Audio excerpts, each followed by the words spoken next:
Ladies and gentlemen, this is David Mirikitani. Welcome to another episode of Weighing In with my good friends Mark Ostrander and Grant Turner. For the record, our opinions are those of us, not of USA Wrestling, Nike Wrestling, or Grandview Wrestling. We are brought to you by USA Wrestling, the national governing body for wrestling in the United States, and sponsored by Nike Wrestling. Go to athleteps.com for all of your Nike and USA Wrestling branded gear. So fellas, I'm sure I'm like you, we're just kind of keeping track of everything. I always put on the Google sheet what we're going to talk about this week. And Thursday, there wasn't that much. Then a bunch of things happened. So it's always fun whenever you think there's not going to be a lot, there's a lot. So let's start out with the story that we talked about last week. Mike Poeta to Illinois. He certainly earned it, certainly deserves it. He's been there a long time, is one of the iconic wrestlers in Illinois history. GT, I'll let you go first because you actually had an interaction with him. Yeah, so I got a chance to, I basically sent a congratulatory text to Mike, just said, hey, coach, looking forward to new things for you. Really excited about where you're going to be taking the program in the new direction. And basically, like, the first things that he wanted to discuss was like singlet design. So he was like, hey, this is what we're going to do. We're going to move forward on some new cool stuff. And then basically we'll start the ball rolling this next week. So very excited for Mike, very excited for his, his new direction. I'm excited to see kind of what he does with his blueprint at Illinois moving forward. Yeah, for sure. And Mark, you had talked about the idea of bringing in a head coach who done some things versus promoting an assistant coach. The names we had heard were 2 head coaches and 2 assistant coaches. They ended up going the assistant coach route. You were an assistant coach that got a head coaching job. GT and I were/are assistant coaches. So when you heard about that Poeta hire, what did you think? Well, I think after Schwab turned it down, I think he was the obvious choice. He's been there. I guess my only concern, David, would be, and I know Mike was a great wrestler, and I know he'll do a good job at Illinois. Can he keep the best kids in Illinois in the state of Illinois? And they haven't been able to do that. And that's where they're really going to be able to make huge strides if they can keep the kids in Illinois, the ones they really need for their program, if they can keep them there. So, Mike's going to have to do something a little different because he's been recruiting for the last few years with Coach Heffernan. So he's going to have to do something a little bit different. Maybe they're going to, maybe he has a different way to talk to these kids and they'll want to come in and wrestle for him. So hopefully that's it. I would love to see Illinois be one of the top 5 or 6 schools in the country again. I really would. It's such a great wrestling state, and I think they need it there. It makes sense that they should be good based on the high school production that we all know about. I know this. So, there's 2 things that happen here. One, Poeta becomes the head coach. So Poeta is the one that signs the scholarships. He's the one that closes the deal. They also bring in a new coach, right? Like somebody comes in as another assistant. So they can bring in a high energy guy, whether it's fundraising, whether it's recruiting, or whether it's scrapping in the room every day. I know Jeremy Hunter, like that guy's drinking from the fountain of youth. He's however old he is and still beating kids up every day. But there's a big difference between being the head coach and assistant coach. When you took over as a head coach at Iowa Central, your recruiting went up substantially, and that was because of you. So, I know you had good assistant coaches, but at the end of the day, it all starts at the top and works its way down. So congrats to Poeta, congrats to Illinois. And I think somebody pointed out Illinois had 7 or 8 high school kids that were All-Americans this year. They could keep half those kids. They got 4 All-Americans. They're a top 10 team. They're especially they keep Austin O'Connor, national champion. So, yep. Okay, next thing is Gas Tank Gary Traub and Corey Crooks both transferred to Oregon State. So Traub goes from OSU to OSU, and Crooks goes from ASU to OSU. So Pendleton and Engel and Imar are making waves out there. They're in an interesting position because they probably have a lot of dead money, like new money on the books. And transfers, especially 1-year transfers, are really good because they don't lock your money up for real long. If they're great, you wish you had them longer. If they're not great, you don't even have to have a hard conversation with them. So Mark, I'll start with you. When you think about Traub and Crooks, both guys, Crooks qualified this year as a wild card. Traub had beaten a lot of guys the year that the season got canceled. What does that change the outlook for Oregon State? I'm not sure it really changes the outlook for him, David. I don't know if either of these two young men are All-Americans. And I think that's what you're really looking at if you're going to bring somebody into your program. Even if it's only in for 1 year, you kind of hope that they become All-Americans.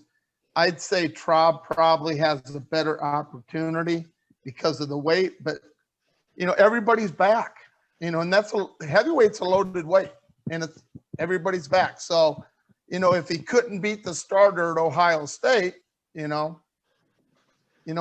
he going to fit in when he goes to Oregon State? Is it going to make a big difference? Can he get on the podium? That's yet to be seen. So I'm not sure that this is going to make a huge difference for him, except for filling out their lineup, getting a little bit more competition in the room. That can always help a program. Yeah, GT, you guys obviously as an NAI program get a lot of transfers, both from D1 and JUCO. So you probably have a little different perspective. How do you see it?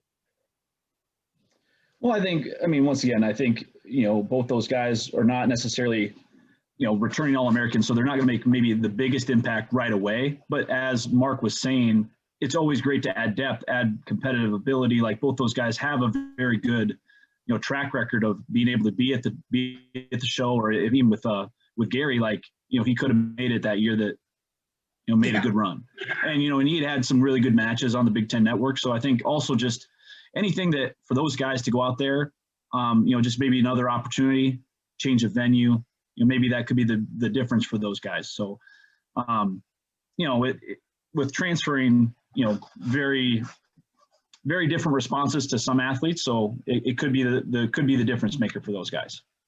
Yeah, I think the one part, and you guys hit it on the head, right? If they're not All-Americans in some ways, it doesn't matter whether they score 2 points or 0 points at the weight. But that's not how programs get built. The way programs get built are you get better as a dual meet team. And then you qualify a bunch of guys for nationals. And then a bunch of those guys win matches at nationals. And then some of those guys become All-Americans. And then you get a national champion. And I'm in Missouri and I saw Brian Smith, and we can talk about Missouri next, but that's how they built it. And so I think that's what this does do for Oregon State. And it probably makes them a lot more competitive in dual meets, where obviously Pendleton's going to have a rivalry with Arizona State. If Stanford keeps the program, those kind of things, to be on that level dual meet wise, it brings excitement. Obviously, Traub was bringing a ton of excitement to Ohio State. He was like the fan favorite there when they had guys like Sasso on the team. So there's a lot of intangibles that may help them there.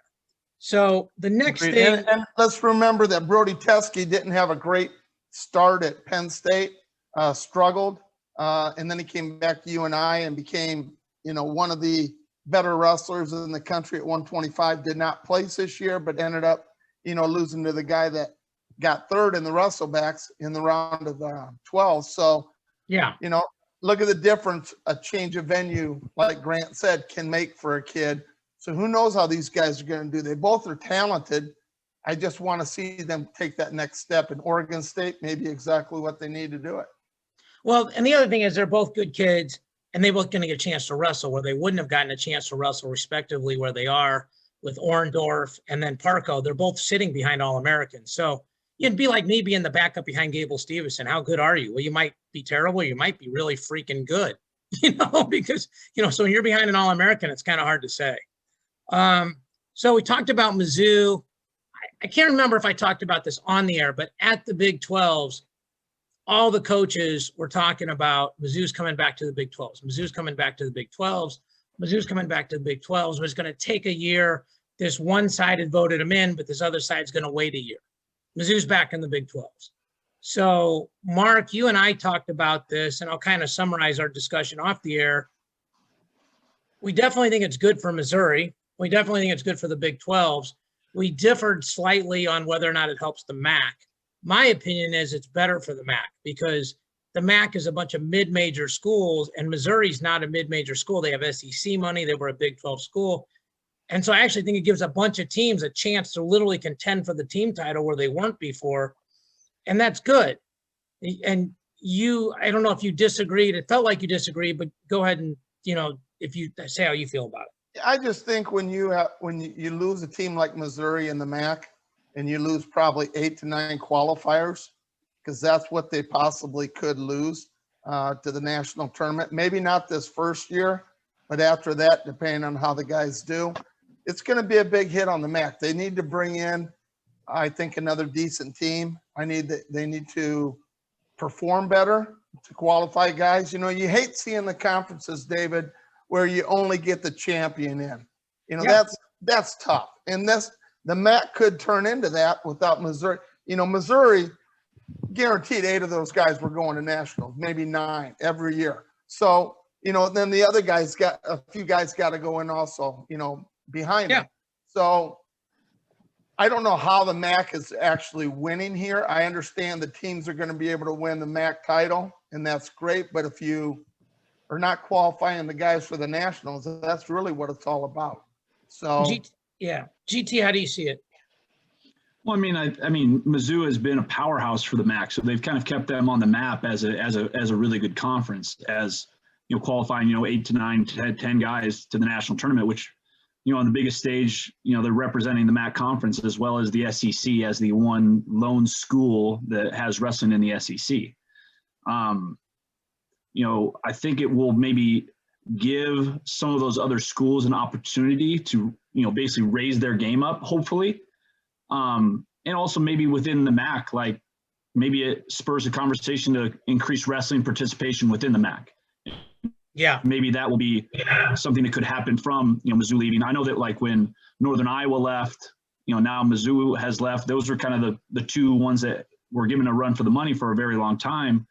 And, you know, then before that, you know, Central Michigan. So I could see it go both ways, but I think it's a good move for Mizzou to go back to, you know, let's call it a power conference, you know, going back to the Big 12 and, you know, shaking it up with, you know, some more, I would say, you know, regular opponents, you know, getting, you know, they've always done really well in dueling Oklahoma State and, you know, being able to do those type of duels and showcasing their abilities. But now, you know, they're in that conference. Now they're competing for a Power 5 conference title.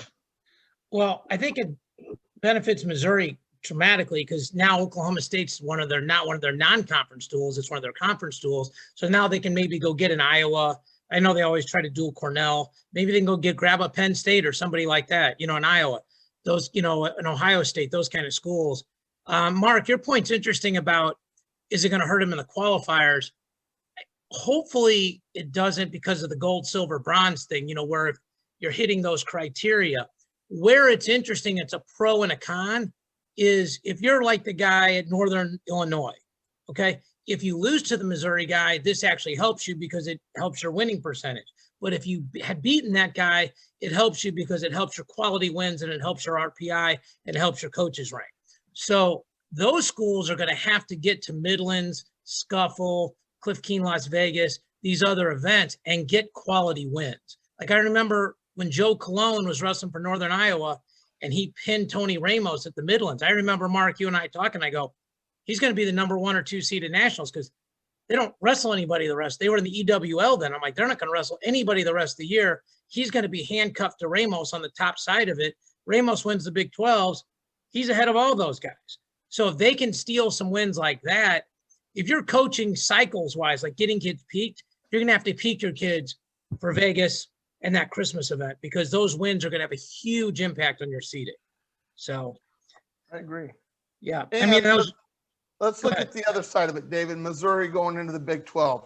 ACC was talking about becoming the 2nd strongest conference in college wrestling last year with NC State, North Carolina, Virginia Tech.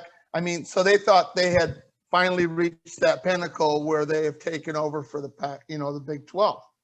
Well, with Missouri going back to the Big 12, I think that really makes a difference. I think the Big 12 will remain being the 2nd best conference in the, in college wrestling. I think it's going to, in a way, hurt Missouri a little bit because they're not going to get some of the seeds at the national tournament that they were getting. Because or they might. Now they might, but they're going to have to earn it. They're going to have to earn it. So we're not going to have to say, hey, he didn't wrestle anybody all year long. And, you know, he's the number 6 seed. I don't understand. Well, that number 6 seed ended up getting third at 165 this year. So he deserved to be higher than he was. So, you know, they're going to be able to wrestle the competition to actually get a real seed at the national tournament, and people aren't going to be complaining about where they're at. Well, And I like that. Yeah, and I know Mizzou's a Nike school, so I know, Grant, you work with Brian Smith and that crew. They chase competition. It's not their idea to have to schedule some of the duels they have to schedule. So I think, and this is something Missouri wanted. They chased this down to get to the Big 12s. It's not like they wanted to stay in the small pool and not jump into the ocean. They didn't get pushed into there. They dove into there. So, okay. So next on the college scene, and I don't know if there's a lot to say about this. I just want to let people know about this. The NCAA had said that if they voted, and we're not going to get into politics, this is just facts.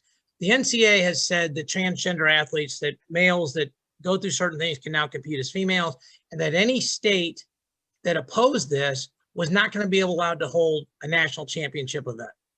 Well, 35 states have legislation either pending or in some form of going through to say, we're not following that bill. We're not going to follow that. We're going to make our own law. The reason why this came up is Oklahoma just passed it. They just passed that. So now transgender athletes can't do that at the college level in Oklahoma. Oklahoma is the host of the 2023 national championships.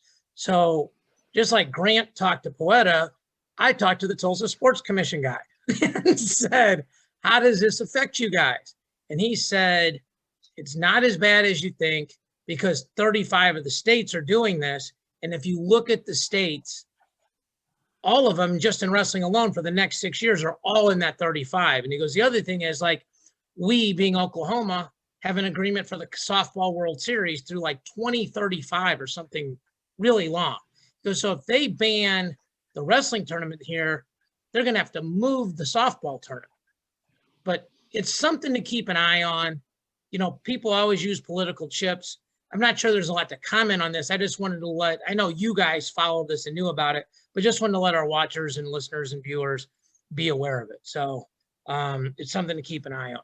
The next thing on the college side are the rules proposals. Now, again, sometimes people get confused on this, but the rules have to get voted on by the coaches.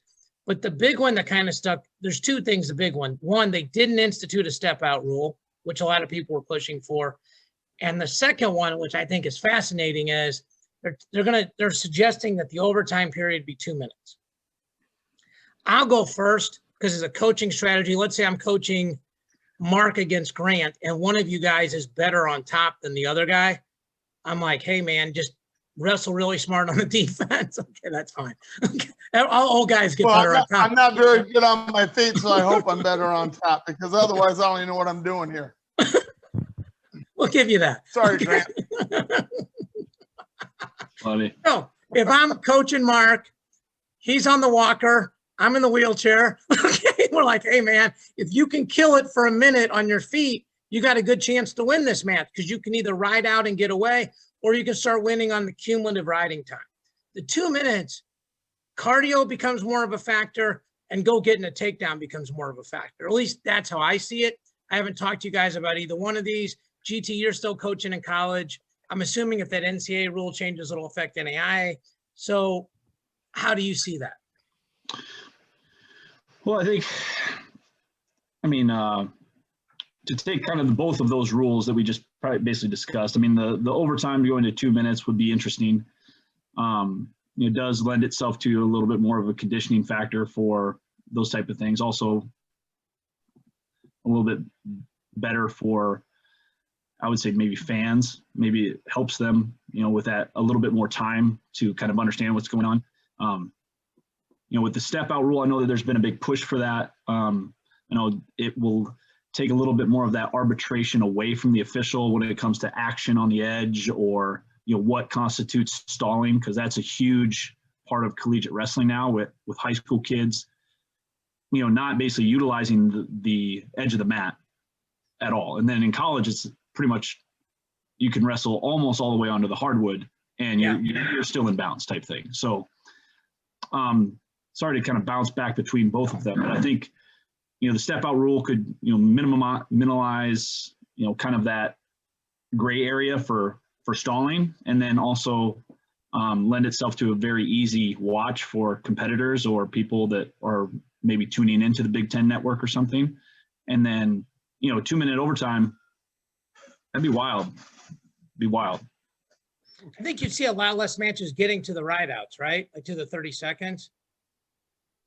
Yeah. I agree. I like the idea of the 2-minute overtime on your feet, because that's kind of where we're pushing toward more freestyle rules, wrestling on our feet. So I think it's a good idea. I really do. The other rule, I mean, we had 2 matches last year, David. I wish they would have installed the step out rule. We had 2 matches at the national tournament last year, 125 and 184, where we had 2 guys that spent, of the 7 minutes of the match, I bet they were right on the edge, at least 5 minutes of it. They just went right to the edge. That's where they wrestled. And I thought we had gotten past that, because you haven't seen that in years past. But this year it really made a difference. And so I was hoping maybe they'd change that. That was the one negative that I saw with the rules, Dave. Yeah. Here's the one thing I think that we all coaching, whatever. Coaches and athletes will always wrestle to the rules. So like when you could drop down to the legs, like Nico Megaludis and Jesse Delgado were so good at that. I heard people say like, well, those guys couldn't ride today. I'm like, sure they would. They would just learn another skill. When you're that good, when you're national champion good, you learn the skills that make you a national champion. If they have to learn how to go to that back ankle hook like Penn State did, that's what Nico's going to learn in that room. Delgado's going to figure it out with Mark Perry. So as long as they let you play the edge and, like Eric Guerrero was great at this. He would get pushed out of bounds and then run back to the middle and be the first guy waiting, even though he had gotten backed all the way out. It was so smart what he would do, people are going to always figure out a way to use the rules to their advantage. I mean, we don't need to go into this, but GTU around this, when the shot clock first happened, people get put on the shot clock and they're just diving in like crazy because they didn't understand it's 1 point. And if nothing else happens, you're going to get the point back. And people started seeing matches and they figured it out. So honestly, I think about overtime. If you went 2 minutes and had to step out in overtime, none of these matches would go to the rideouts, because you shoot somebody off, because in that kind of match, a lot of times somebody's gotten a warning already.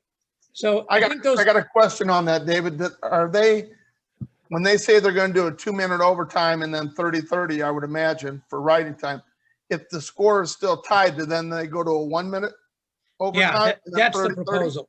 Not another 2, just 2 in the first go. All right.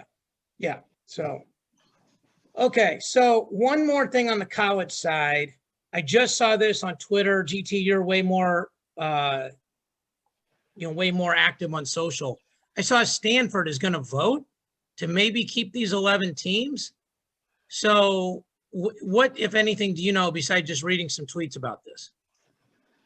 Just that they've got a little bit of a crack in the door just to get, they're getting to have some more meetings and they're getting to have more and more conversation. It was not necessarily that case early in this process, basically kind of almost like a stonewalled, like, hey, we're not going to, this was our decision and this is where we're going moving forward. I think now with what has happened for, Shane Griffith to like win a title, and then also some of these other guys like heading into the Olympics, there's a big push to kind of, with these Olympic sports, have a little bit of a bigger conversation. So I think that the door is open for them to have the conversation on maybe keeping some of these, just because of, kind of that alumni push. And then also like with everything that has been going on, just gives them a little bit more clarity on, hey, maybe we got this wrong. And I'm not trying to, speak for them, but I think that there's now an opportunity for them to have a better conversation with like the board of trustees or whoever it may be on basically maybe reinstating these programs. Yeah, I saw that too. And I know, Mark, you're not a big social media guy, but, the crazy thing is this. Let's say they reinstate them. Well, all their kids are in their portal and their coach got a new job. This is like what happened with Arizona State when they canceled the team and like Chavron and a couple of those other kids transferred. Like, you gutted the team without gutting the team. The other thing is, I know the 3 schools. I actually interviewed Shane Griffith and he's down to 3 schools. can you imagine? Because you have to keep scholarship money aside for this guy. Now, all of a sudden, he goes back to Stanford. I'm not saying he would, but obviously he could. And then now you're sitting there with just an empty scholarship, and dead money is the worst money in the world. And people are always like, well, you can use it on some other kid. Like, the kid's already there. That's not how you get better. It's just giving money away to people. You use it to get people you don't have. So the upside of keeping wrestling and those other sports, because those other sports, wrestling is kindred spirits, like rowing, and I don't know, but all these other sports where people work their tails off and don't get any credit except once every 4 years, on the Olympics. We need to be rooting for all of that. I hope they can find a way, and then I'll be super fascinated if they do, which of the kids stay, and then who do they hire as a coach? Because they'd have to get a coach. I mean, that was just kind of crazy. So, And if I'm not mistaken, a lot of the guys are graduating. That's what they're doing. They're taking extra credits so they can leave there with a degree. So now they got their degree. Would they want to stay anyway? well, they would. The very first part you said is 100% true. That's what Real Woods was doing. That's why he didn't wrestle much. That's what Shane Griffiths said. He did an interview with me that was up on Bergen Catholic's channel. So they got their undergraduate degree from Stanford, which is why they went. And, that's like the Harvard of the West, the Princeton of the West, where they're set for life. I'm sure getting an MBA or some other master's degree from there probably wouldn't hurt your earning potential either. True. But you're right. Like, they're gonna have to get a master's degree from somewhere. So one last thing before we leave, and I would have been totally remiss. Mark and I are junior college guys. GT has recruited a ton of junior college guys. The JUCOs were last week on a Wednesday, Thursday. So first of all, shout out to JUCO for going to the spring, getting the season in. And two big stories there. Western Wyoming, Art Castillo, first time ever in JUCO, 10 All-Americans. So shout out to them. That's awesome. And they were winning with 9 matches left. And then Clackamas got a fall at 133. The kid was losing. I talked to some guys. He was a big favorite, but he was losing 3-2, chose down. Guy got in the claw series and got too high. He stepped over and just trapped him. The kid would have probably been pinned for about 5 seconds. He was absolutely buried. And they end up winning that match, and that put them up 5.5 points. Western Wyoming had a finalist that got teched, and they would have had to have pinned to make it up. So shout out to Josh Roden at Clackamas, back to back to back. Those guys do a great job out there. But as guys that are JUCO guys and that recruit JUCO, just awesome to see JUCO having their tournament, because I kind of thought maybe something bad would happen when they went to the spring. Yeah, I agree. They didn't even have a qualifier this year. Everybody on the team got to go, which I don't mind. I thought it was kind of cool that a lot of these kids that may not have got a shot to wrestle in a national tournament got a shot this year at the JUCOs. Some of the JUCOs did not go, obviously, and that's kind of why they let everybody in it. So that was great. Western Wyoming having 10 All-Americans is fantastic for their program. It's hard to believe nobody's ever done it. Grant, I'm sure you guys have done it since you've been there. They've had 12. They've had 12 All-Americans in 1 year? NAI, because you can take 12. I didn't know all 12 of them placed. Oh, yeah. That's typical. Nice job, Grant. Said, oh, yeah. Anyway, it's impressive Western Wyoming did what they did. Shout out to Iowa Central. They did have 4 in the finals, which most years that's a pretty good year. The problem is they did have a 4th. And that was it. That was it. They didn't place any of the other 5 guys. And you really, to place at the national tournament, you need 7 or 8 All-Americans with 3 or 4 in the finals. So, but it's a good national tournament. Yeah, So. for sure.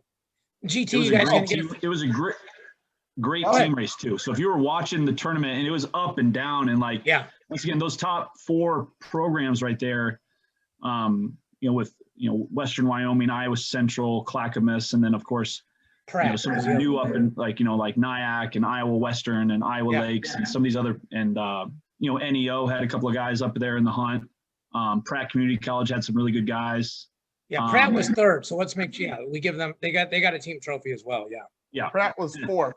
4th. Oh, Iowa Central was 3rd. Central was 3rd. Yeah.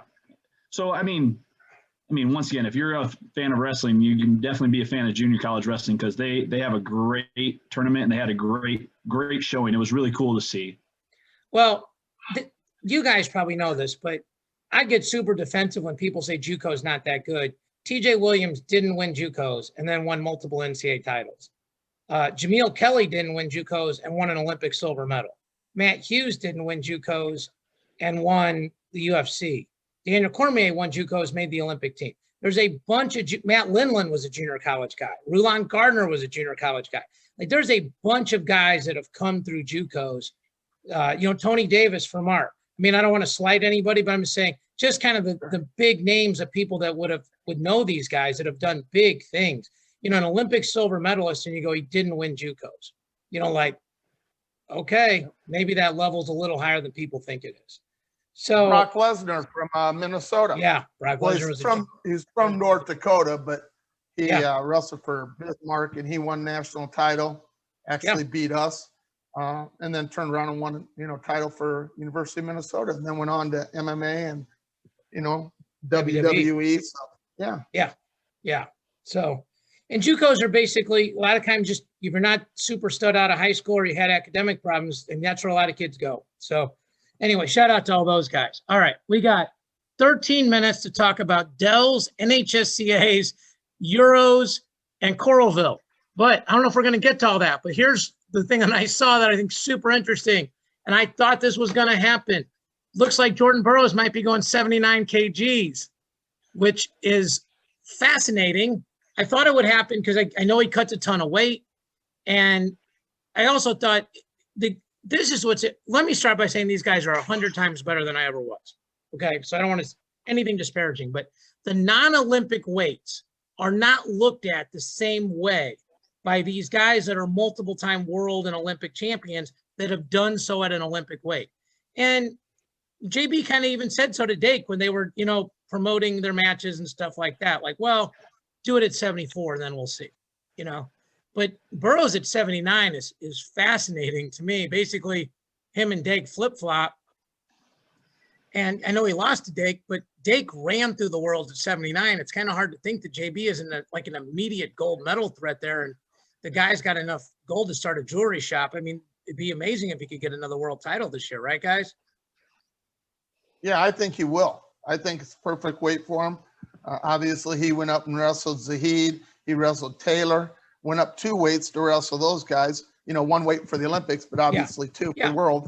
So, I mean, and he competed with, both of those, he beat Zahid and then he lost to Taylor, who's a world champion. So, yeah, I think it was a no-brainer. I'm glad he's going to stick around and do another cycle, hopefully, and like to see what he does. Yeah, I think this will also legitimize the non-Olympic weight classes globally, like where you have a representative like Jordan Burroughs potentially trying to compete at a non-Olympic weight class. So I think it will go, and once again, the international community maybe doesn't necessarily think of it as a very prestigious, world championship weight, but if Jordan Burroughs goes and he makes the team and goes through the U.S. gauntlet to be able to try to get there, and he goes to the world championships in Oslo and represents that 79 kg, everybody in the world will be watching that weight class. Yep. Same thing with Jaden Cox when he was at 92, and whenever when Logan Stieber won a world title at 61 early on, we celebrate the world championships just as much as any other nation. So if you're a world champ, you come back, you're going to get some kudos. So hopefully, it'll be great. And you get the USA Wrestling money for those things too. I mean, that's a big part of it too. Obviously, I don't think JB's doing it for the money, but those things. But the Logan Stieber and Jaden ones are interesting and good analogies. But I think you're saying even best with JB because JB won the Olympics and the world at that Olympic weight. He is that dude in our country. Yep. And it felt like a passing of the torch, changing of the guard, or it could have just been 2 matches that Dake happened to win. Nobody really knows, right?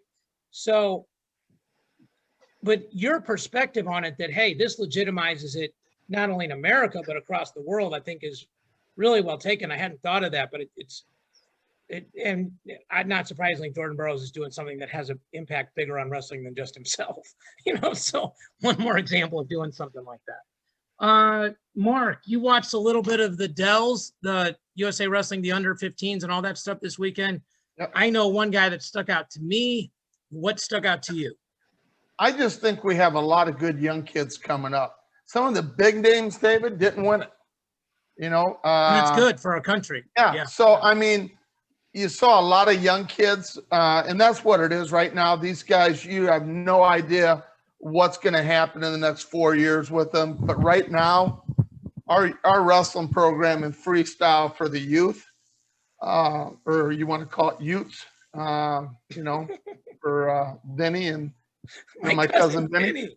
I love that. I love that movie. But anyway, the United States is doing a really, really good job of getting these kids ready. So we're going to send a good team over there for the cadets. We really are. GT, were you up there this weekend?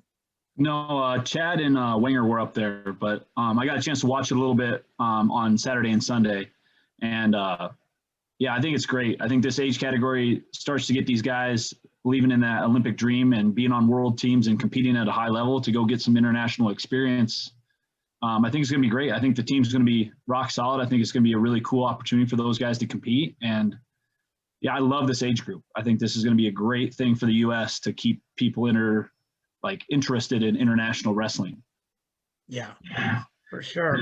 Shout out to Gabe Arnold. He didn't win, but he was picked to win. He got beat by a Pinnacle kid, fair and square. He was coming around behind, kid whipped him, stepped him over. But just how he handled himself coming back, his dad's social media post, and those Pinnacle guys are obviously legit as they come, good as coaching staff as anybody in the country.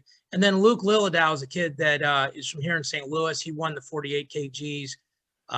He's coached by Cornell Robinson, who's actually wrestled for me and my dad, and I do a lot of summer work with those guys. So shout out to Luke for making his first world team. And here's how good that is. He made his first world team, lost in overtime at districts, and then beat the same kid in overtime in the state finals. That kid went out to Virginia Beach and took fourth out there at the NHSCA. So just tells, because there's a lot of good kids. There's a lot of good kids that people don't necessarily know. Yep. So, and I think, Mark, that's kind of what you talked about. NHSCAs used to be for us like the best recruiting tournament in the country for JUCOs, because the seniors by then, if they don't know where they're going, you got a chance to get them. And the juniors, in our case, you could figure out which one had good grades and bad grades and, kind of start sorting things out from there. So I know they had to run sort of a smaller version of the tournament, but congrats to all those kids too that were all Americans. So we got 7 minutes. Let's talk a little bit about Coralville. So my understanding is that this sets the ladder for the World Team Trials, which is going to be Labor Day weekend. So GT, you and I were both at the Olympic trials. You were in the back of your van printing T-shirts as fast as you literally could. Which is a good problem to have. Yep. Coralville is going to be an awesome meet, though, for people to watch, because it's the juniors and the senior levels. And basically, it's everybody on the senior level, for the most part, that didn't make the Olympic team. But we'll see some guys moving up. Like we talked about Burroughs bike. I could see like a Joe Colon, a Seth Gross, a Dayton Fix, all those guys moving up to like 61, stuff like that. James Green better go back to 70 so he can actually eat a meal again. Those kind of things. So as a guy that's around these guys all the time, what are you looking forward to in all this? Well, I want to see everybody get back to competing. I think this is a big opportunity for guys that, maybe missed the Olympic trials, roster because they had cut down on roster spots for the Olympic trials. So now they're going to be at maybe a weight class that's maybe better for them. So, the non-Olympic weights for sure heading into Oslo, this is going to be a great opportunity for these guys to compete at these non-Olympic weights. And then even at the Olympic weight classes, you're still going to get some good scrapping. Guys that were, maybe 9th, 10th on the depth chart, now they get a chance to mix it up with some other guys. So also for the UW juniors, this is going to be a great opportunity for us to get back to, selecting a new world team and, basically trying to get, back to competition. So I'm really excited about both categories. I think, we got a little bit more spice now with some of these non-Olympic weights. We're getting a lot more depth, people staying in the sport of wrestling. So it'll be a lot of fun to watch. Yeah. Hey, David, does anybody know if Jaden Cox is going to 92? I don't know that. 92? You haven't heard anything? I think he's too big now. He's awfully big now. I don't know. He may stay up at 97. You Yeah, just I don't hate having two of the best kids in the world the same weight in the United States when you're trying to go over and win the worlds. You know what I mean? So 100%. love to have both of them been there one way or another. So. Well, I talked to a couple guys in Fort Worth that were always like, well, if I move up to this weight, this guy's retiring, this guy's doing this, I'd automatically be like third, and I took sixth here. And, I think a lot of guys are playing that mental chess, figuring those things out. So, I think that's going to be fascinating on who ends up where. And, one of the things we all love about wrestling is there's always chaos. There's always upsets, So, real quick self-promotion. I did a podcast with Gary Mayab last week, literally the day after he was in Grandview's wrestling room, teaching some people how to get thrown on their heads. GT and actually I texted about that. And because Gary had said he had just been in your room. So really interesting conversation, Gary. If anybody knows Gary, super analytical, really bright. He had this little bit about how important it is to actually fail in practice between 17 and 31% of the time. So anybody that coaches needs to watch it just for that. Like if you have a kid that's always trying to win in practice and only doing what they're good at, somebody who's at the top of the food chain saying why that's not a good idea, I think could maybe make a difference to that young man or young woman that you're coaching. Also, I'm going up Thursday to Coralville, but on the way I'm going to stop by Carver Hawkeye, and I'm supposed to be getting an in-person podcast with Tom, Terry, and Morningstar. So super excited about that. I don't think any of them have done, at least all together, a sit down since the NCAAs. Mark decided to put the pressure on me and told me yesterday this might be the most important podcast I've ever done. So in case I was nervous, GT, in case I was calm, like, hey, man, I've done almost 100 of these. Here's the thing, Dave. This is why I said it. Like you said, we don't ever remember all three of them sitting down together. They are returning national champs, and they are predicted to win another national championship trophy this year. Yeah. So, or next year. So they got everybody on their team coming back. If that's not an important interview, I don't know what is. Grant, do you agree with me? I think it's great. Anytime you can get all three of those guys in the same room talking about, Iowa Hawkeye wrestling, it's going to be a great time. Yeah. It's going to be really good. I just was like, oh, this would be just like doing Arizona State, or, hey, I interviewed Art Martori. I'm good.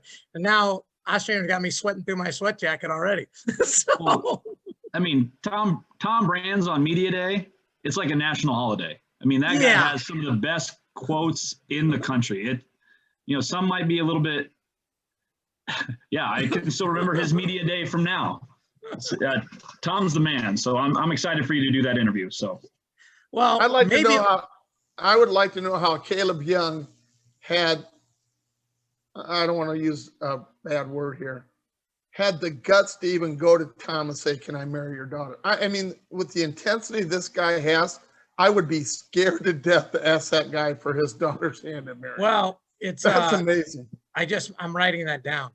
That's going to, that'll be like the question at like the 45-minute mark. So if they walk out, I've got a pod. I'm not going to I at least got content. So we got basically a minute left. Two quick things. If you didn't watch it, get on the replay and watch the UFC Saturday night. Insane night of fights. Unbelievable.